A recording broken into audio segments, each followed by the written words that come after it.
The Shaykh, rahimahullah, this is to tell a quick story. The Shaykh had a tremendous sense of humor.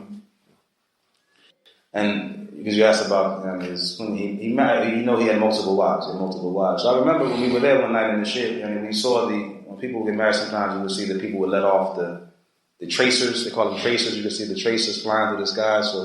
And they brought out the big ones for this one, right? So we knew somebody important.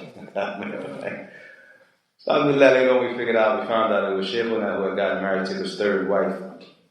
So the next day in the Bukhari class after Asa, and the question came up in the beginning, a sister sent the question over, and he's joking, he's saying, Shaykh, you might as well marry me and make it 4, complete your 4. And the Shaykh, with that smile on his face, he said, I'm an old man, they're trying to kill me.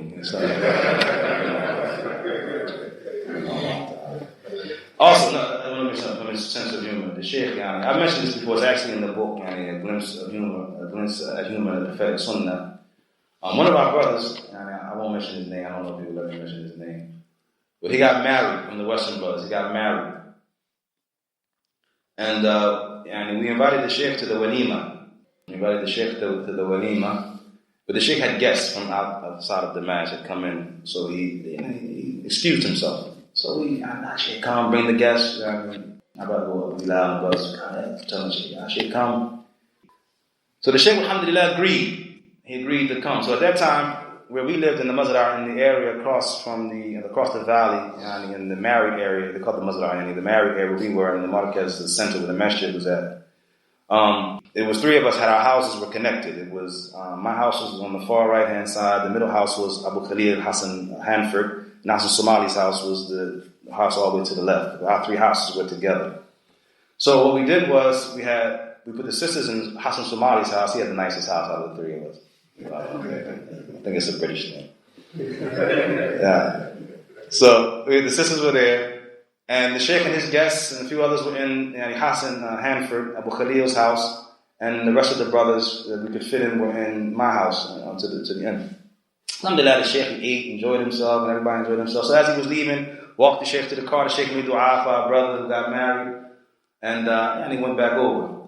So in the Maj, when we study, during the class of Bukhari, you would have to stand and recite the hadith with the chain of narration.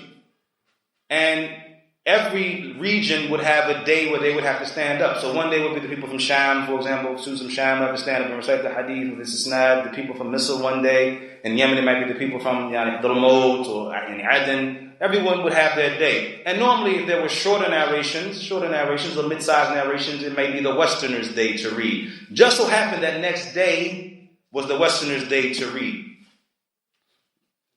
So our brother who had just got married, mashallah, so he didn't memorize the hadith. That particular day, he was always a diligent memorizer. Make sure I praise the brother. Always a diligent memorizer. But on this day, he didn't memorize, right? So we get in the class, so he's hiding behind the pillar, right? Because it's the Westerners' day to read. He didn't know until we got in. He said, Ya al-Gharb. So the Shaykh, people of the West, it's your time to stand up. So people standing up, everybody standing up. So the Shaykh, he looking for the brother. He said, ain't no Fulan. Where's Fulan?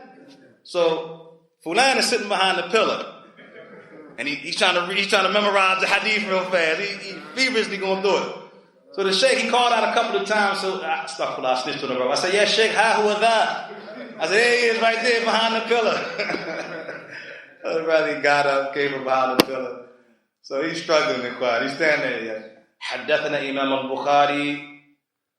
You clear your throat when you don't remember something. Haddathana Imam al-Bukhari. Call Imam al-Bukhari haddathana. I'm sorry. Call Imam al-Bukhari haddathana, right? So he can't get through the chain. So the Shaykh, he just put a smile on his face.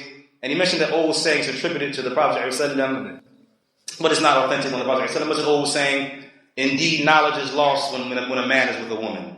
And everyone just erupted in laughter. Rahimahullah ta'ala. That Shaykh had a tremendous sense of humor. Rahimahullah ta'ala.